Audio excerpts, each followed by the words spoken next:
Hey, what comic fans? I am back with a late review, nearly a week late review. I'm sorry. I gotta get out of this habit. So I don't get so let's catch up on Spider-Man tonight and remember to catch up on the anime tomorrow.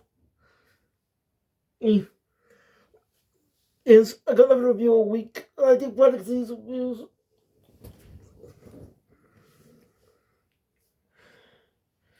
So,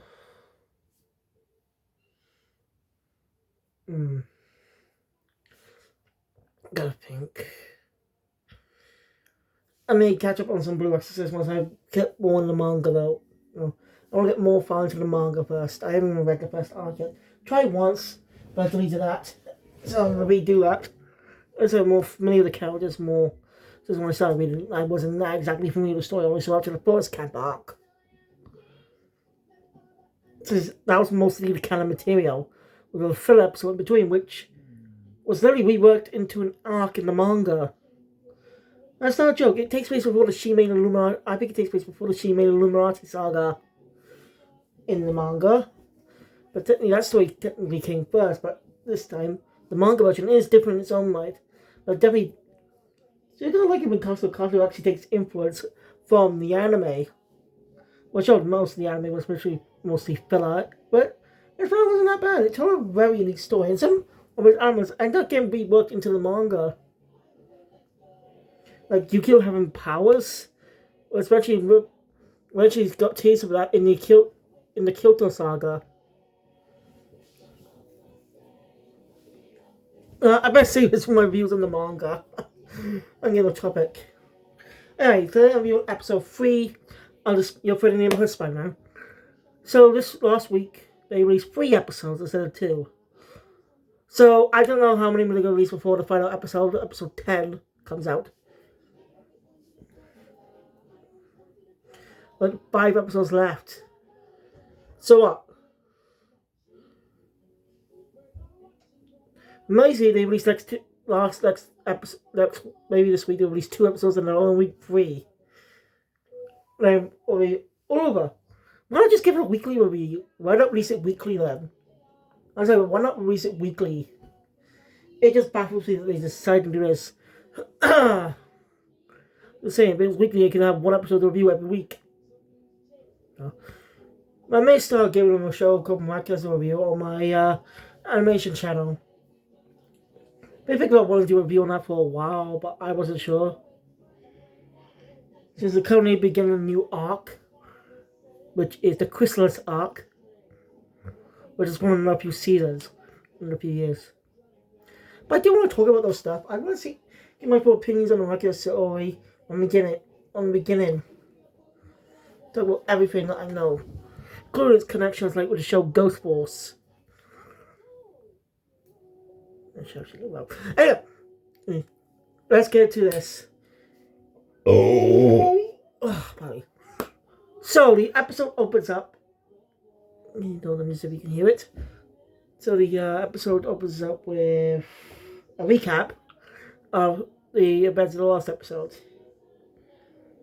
Alright, so we just found out the week after episode 2 is that Amadeus Cho is voiced by Alex Lee. You know, Zenitsu from Demon Slayer, Mash Burndeath from Masho. Playing the role of he's well known for his son Jin Woo in Solo Leveling, and of course Gigi in Dandadan. He's also playing the English dub voice of Nagumo in Sakamoto Days. Damn. Like, when I first heard about Alex Lee years ago, I wasn't that familiar with him. Ever since Persona, Alex Lee's just getting a lot more roles. Seriously, since Persona 3 Reload back in 2022, back last year. Well, it's been an entire year since that game came out. Hard to believe it. But I think Persona 3 Reload is definitely a good game, but it does lose some of the aesthetics the original game had. And more mature themes it had. Remake just feels calm down. I don't know. I had to get the opinion on the original version first. Anyway, I doubt we cut to originally where we left off. Also known Peter's identity as Spider-Man. And so they'll talk about this later. So Peter go home as he thinks about this.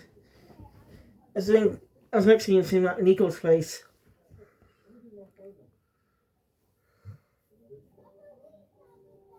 Nico's still a little mad that Peter ditched her.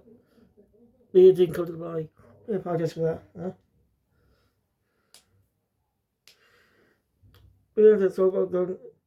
He's not sure about this whole thing. He's gonna have a talk with Norman. Norman basically had an elder pick his brain. Well, Nico's actually a foster child. As a woman comes in telling her about her foster brothers, which is a nice detail. If you don't know, in the comics, Nico's one of the group called the Runaways. A group of kids with special abilities who discover their parents are actually bad guys. So they run away. So Nico have foster parents. They could actually set up her arc in the Runaway story. Not from the Runaways comics. I see one episode of the TV show too. Yes, Runaways had a TV show. What the fuck is going on? What the fuck was all the slamming?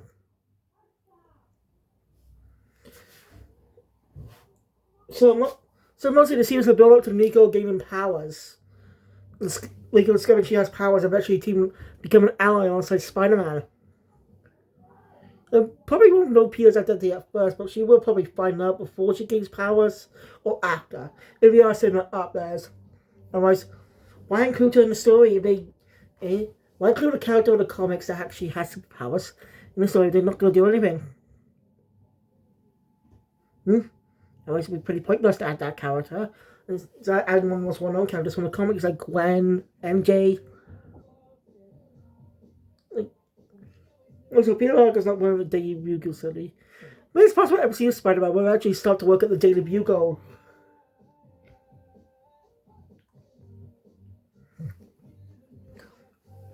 We got Martin Jameson with digital now. The biggest sense, but still. You get my point.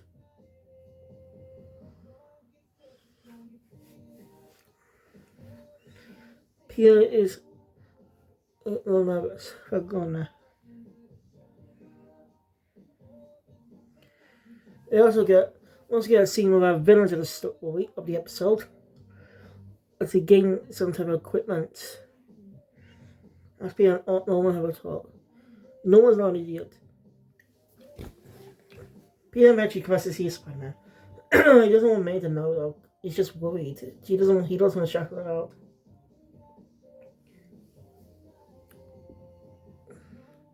He's like, Peter's a great character.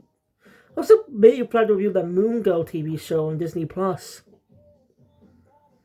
If you don't know, she had one of the seasons of the preschool series, Spider-Man and Amazing Friends,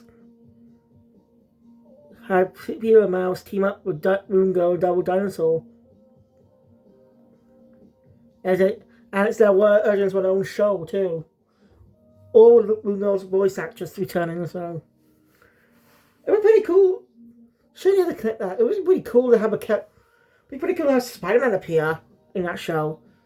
Having Peter give good advice to Miller about great power comes great responsibility. How he stresses juggling about his life. I just think he'd be a good person to talk to her. Since he understands what it's like being a young smart kid. They just have to fuck it up with that stupid Spider-Man. What the fuck is that show anyway? Whose bright idea was it to make a fucking Spider-Man show that has a fucking little kids? Who? That was anything but a character. They want him to be a hero. Why not have Spider-Man teach a new generation of spider heroes? They literally could have just made some new characters up, create original series where Spider-Man teaches some new kids with spider powers. I'm bad in de-aging a lot of these stupid. Then it's better than de-aging a lot of the characters. I may eventually give that series a review just to see how fucking weird it is. Why did they give it? I mean, no one's impressed with Peterson. And he also said the only Peter saved a while back, back in episode 1, was his son Harry. I do not like Harry's hairstyle. I'm sorry. Look, it might be a good hairstyle, but it's not Harry. Harry does not have that type of hairstyle, does he?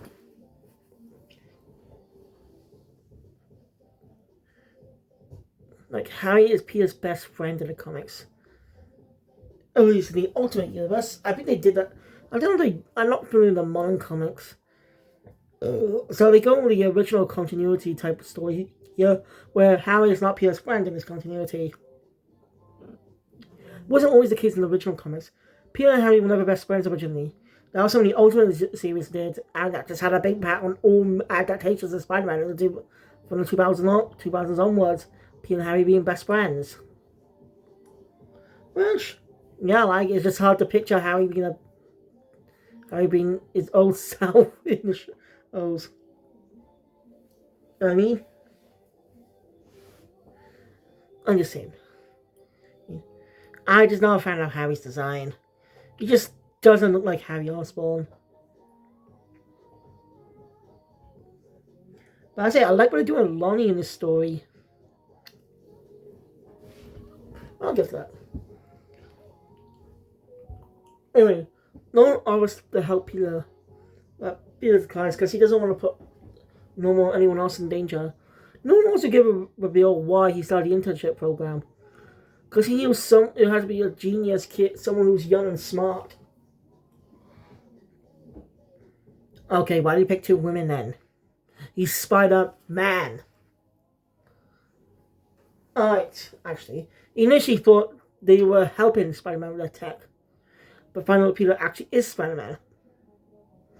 Again, I don't like Norman being black because, I don't know, it's just not right, in my opinion. I know against black people, but based on the character, it's kind of stupid. But I love his voice. He just really suits it. I can't wait to see his descent into becoming the Green Goblin. You know, his descent into becoming an iconic villain. He's basically the Joker to speed up Iron Man's Batman. You know what I mean?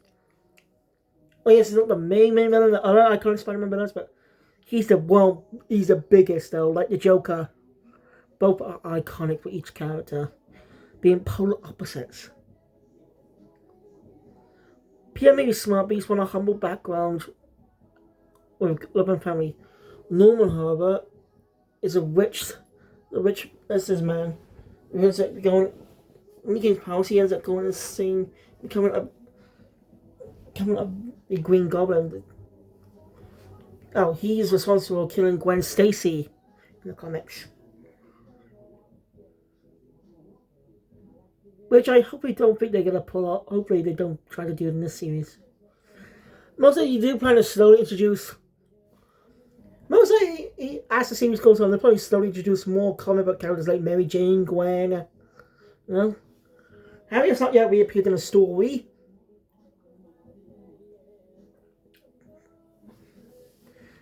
I mean, also last time, I did some research on those characters that appeared in that episode. And they are characters from the comics. Like the girl from Wakanda is from the comics and went to Wakanda school. Yeah, was just a weird mini-series. There's Cho. Well, some of you may remember him in the Ultimate Spider-Man cartoon from the 2010s as the next Iron Spider. He was actually a Hulk for the time in the comics. And so Lady Hellbender was introduced, who appears in the Guardians of the Galaxy video game, which you should totally play if you're a fan. It's a good game with great narrative, great characters, everything. I recommend you play it. I'd like you plan to check the review on it. It's an overall story, not about what choices you can make. I'm not going to go over the choices you make in that story. Because, again, it's up to you what you want to choose for the characters. And that's the point in my head of that. No one is sad to Peter decline, but he understands and promises to keep it a secret. But tells Peter if he changes his mind, you know what Sarah gonna tell him. So the next day at school, Peter's talking to Miko about this. He's just not sure he wants to. Basically, I don't really like this. With the Peter becoming good friends when he got day one. Tokyo shows us recently another Kamen season. What the hell is going on? Why is Tokyo Shouto's YouTube channel releasing plot Kamen Rider seasons? Especially on the UK channel too. Not the just like it's not region blocked or anything. You can literally watch original Kamen Rider and Kamen Rider Geeks on their official YouTube channel. No VPN needed. Not region blocked, they're region free. Jesus Christ, that's gonna be cool. And it makes me want to check it out. So I look forward to that idea. Future. I may cover Geo as an anniversary season. But anyway. They're going to Lonnie and Pearl. Nico goes to grab her own lunch. Nico's got her own lunch, so she's gonna grab a table for them. Peter finds out that he managed to get a good grade on the science project. Yeah, it wasn't a fun idea at first, but what I seeing what they're doing with the character, I'm actually all for it. This is actually a unique idea on the character, but I think they could have just gone for a different character from the comics that actually is black. I think that makes a lot more sense in my opinion. They didn't have to actually use Tombstone. Oh well. I too like Lonnie's character. Good person. We actually see what happens when a good person snaps. Most likely we're going to get the lead up to the accident in the chemical plant. Looks like we will be getting an episode where Spider-Man has to try and stop him. Where Lonnie accidentally falls. When an accident happens, causing Lonnie's skin to become hard. Becoming Tombstone. And he blames Spider-Man for that. And wants revenge. Something like that. That's why I think this is going to go. Something like how the Joker was, anyway. Like Joker and Kite Rider, accidental creations. You know what I mean? Anyway, Peter. You can see Lonnie's really struggling with his home life. There's not much money. He gets a phone call with his mother. He's definitely worried about something. He has power to give him a ride home. Something's going on. Sean's a bit worrisome. Okay, so far, Peter's love for Pearl has not been brought up again. They haven't really brought that up again, have they? But again, it's only episode 3. So we could see how that goes. Peter, so anyway.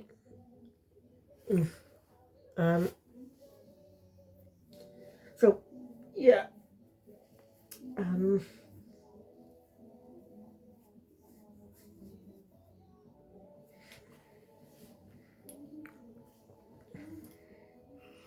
You'll see my Lonnie.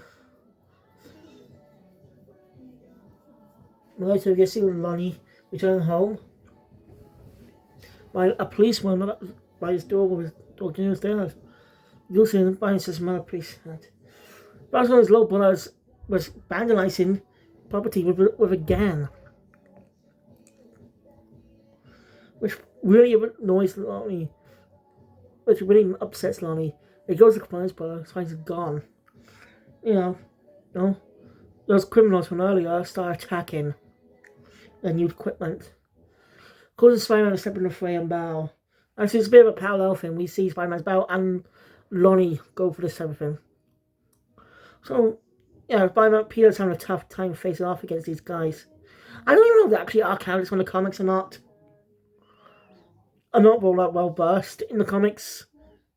So, I don't know every character. Like, take the Guardians. I remember as a kid watching Avengers of My Heroes. I didn't even know who the Guardians of the Galaxy were back then. Like, I thought they were exclusive to the show. I didn't even know they were from the comics when I was a kid. I thought they were quite unique when I watched that show. No, actually, but when the Guardians of the Galaxy movie actually came out, and then it just became a household name. I'm just saying, for now, most of you will be focusing on Spider-Man just in the Spider-Man universe, but eventually start to bring more and more Marvel characters in. We know Daredevil, Kingpin, characters like Daredevil appearing. We just don't know when yet.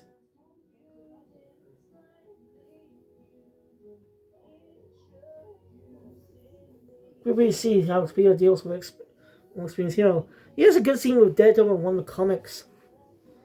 Is he Daredevil ended up doing something bad? Peter calls him out on it. It's a whole scene on YouTube. And I've seen a lot of comics in I've interacted with other heroes. Now there's even one comic where Hulk calls Spider-Man his friend. It's a really good moment too. There's another comic where somehow, due to some accidental helping from Loki, Spider-Man ends up having the Hulk inside him. With a brief period of events as well, Bruce does his best to help Peter until he can sort it out. This is all done by Loki. Of course, he's a good guy now in the comics. I don't know if he still is or not. But he now has a good guy stories in the comics. They'll have to change in the MCU. Well, it's not a bad idea seeing a good guy Loki, but one thing they could have done is bring this version up in the multiverse. Instead of making the regular Loki.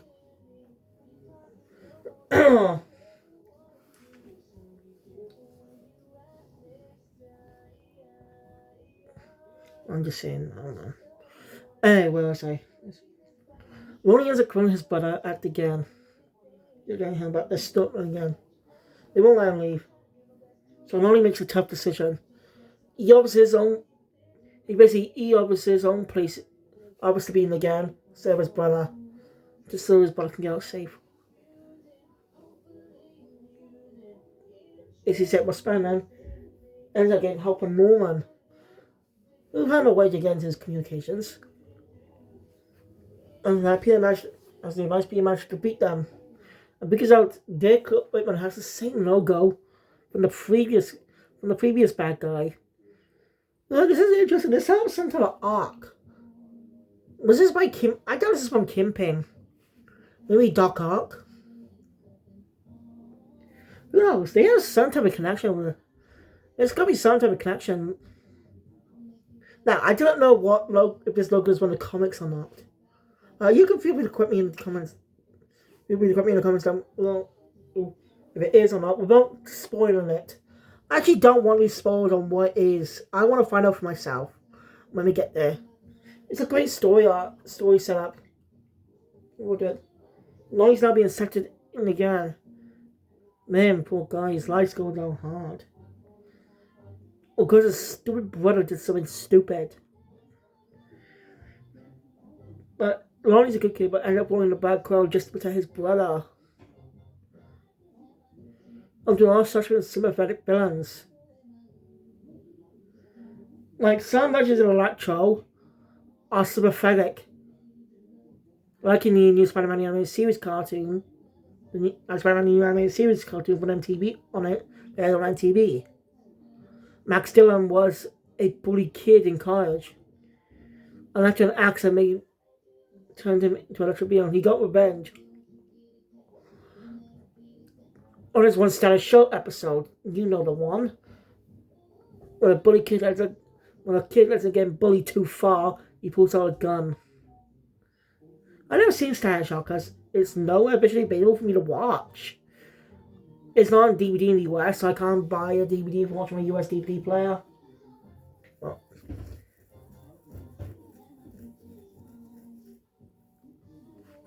Anyway, Spider-Man officially accepts Norman's offer and they start working together, ending the episode. Man, most likely Lonnie would become Tombstone towards the end of the season. Something like they did with Clayface in the Batman from the 2004. You don't know, that series had a unique version of Clayface that wasn't Basil Karlo or Matt Hagen. There's an original character named Ethan Bennett, who was best friends with Bruce Wayne.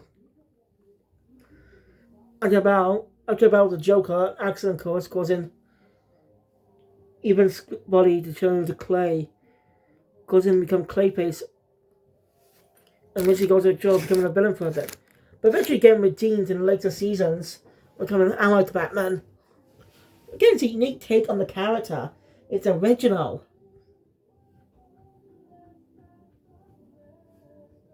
And again, I like the idea of what they're doing with Ron Lincoln. Set up as Deadpool to become the iconic criminal of the comics. But they could have just chosen a different character to represent Tombstone. Make a new character out of him. Like, it doesn't have to be the same Tombstone from the comics. We've been seeing Lonnie Lincoln for years. I mean, his last appearance in media before this was in Spider-Man 2 back in 2023. As a main mission you do with Harry. Where he used to try to use the Venom powers as a good guy. I'm not yet reviewed that game though. You know, it's been out for like 2 years now. Yeah, I am enjoying this series. So, I'll tell you my opinions again about it. I still have some negative aspects with what decisions they made, but I'm curious to see what they do with the show. I'm still not a fan of Spider-Man's voice much. I don't really like the CGI. Like, I don't think it's better for 2D, but nope, they won't. 2D is too risky these days. That's just a disappointment. 2D movies are dead. Only thing is up because the new Smurfs movies trailer come out. It looks awful. And what I just said was a fucking lie. So, yeah. It's never gonna be a shit film. But anyway, what do you guys think of this episode? I'd like to thank you all for watching. If you like my content, please want to see more, subscribe to the channel, look at the bell, be updated always culture.